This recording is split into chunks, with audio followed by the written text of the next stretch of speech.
הוא עושה ככה ככה ומביא ילדים. עושה ככה ככה ומביא ילדים. 10 ילדים. לא נורמלי. והוא, אם אתה תראו אותו בעל ואישה, תגיד אולי אתמול התחתנו או ילדים קטנים. גם הם ילדים. בן כמה? בגיל 41, 42. 42, יש לו 10 ילדים, ונכד ראשון עכשיו, בגיל עוד מעט... שמתחילים בגיל 17-18, אז מה? איך יש לו 10 ילדים? איפה הוא מכניס אותם? כל שנה ילד. איפה הוא שם אותם? הוא לא יודע איפה שם אותו. הוא דתי. יש לו עם מקום זקן, בית? עם כיפה והכל, סידר אותו הכל. יש לו הוא מקום בית? מלאות הארץ. יש לו מקום נשאר לי בארץ? עוד 3 והולכת יאללה. עוד שלוש? זהו, מה נשאר לך? ראיתי איזה בית, היה 8, התשיעי היה בדרך. אז אם היה גדול לא אכפת לי, הכל של 3, 4, 4.5, 5, 5.5, 6, 7. כן, לעלות למעלה במדרגות. אז הוא עושה ככה, אלנה, שושנה, סידריס, אמרתי לו, הוא עושה טעות בשמות, הוא אומר לו, אני אומרת בלי גורו, הכל באים לי בשולחן. כולם מסביב ישבו. פרגורום? פרוגרום. מה זה פרוגרום? יעני עליו. אודרוק, אוכלים, אוכל. אז הוא עשה שולחן, כולם ישבו. בני גם אתה תשב, למה כי הייתי מלווה של הילדים שלו. יושבים כולם, סלחות, אוכל. אמרתי לו, ישמעו אותך. אחד נותן את כולם, הוא אמר, לאט תדאג, אני מסתכל.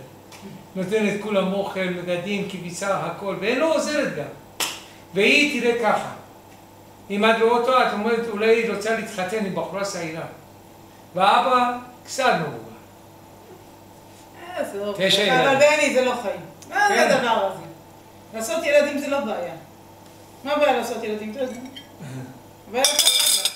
זה חבר שאומר, זה חדר עבודה. זה חדר עבודה. חדר עבודה. אבל לא, זה הכסף שמקבל ביטוח לאומי בשביל 10, הוא לפחות מקבל כסף טוב. אבל זו הוצאה יותר גדולה, בני. מה זה כסף טוב? זו הוצאה, ילד זה הוצאה. הם לא מוצאים. 10 ילדים. היום חינם. בביטוח לאומי, הכי פחות לא מקבל, לפחות מקבל את 8-9 אלף שקל. אני לא יודעת.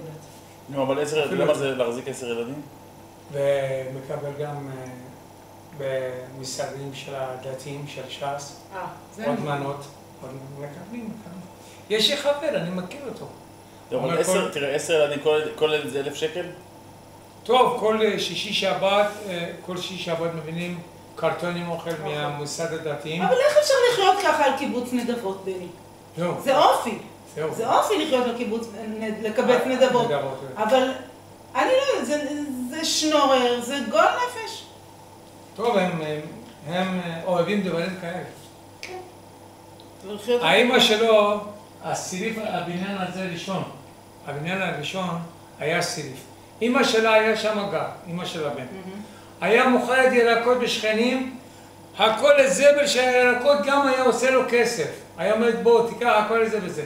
אז היה תופס את אשתי, אומרת, תיקח אותה הכל לזה ב10 שקל. אמרתי, אפילו 5 אני לא נותן. אומר, למה? קח. אמרתי, מה אני תיקח? תיקח זבל, תן לך כסף וכסף בשבילך טוב, ואני תאכל אותו זבל שלך. אז לא הייתי לוקח, אבל היה מוכר, חביבי, מוכר. הכל היה מוכר.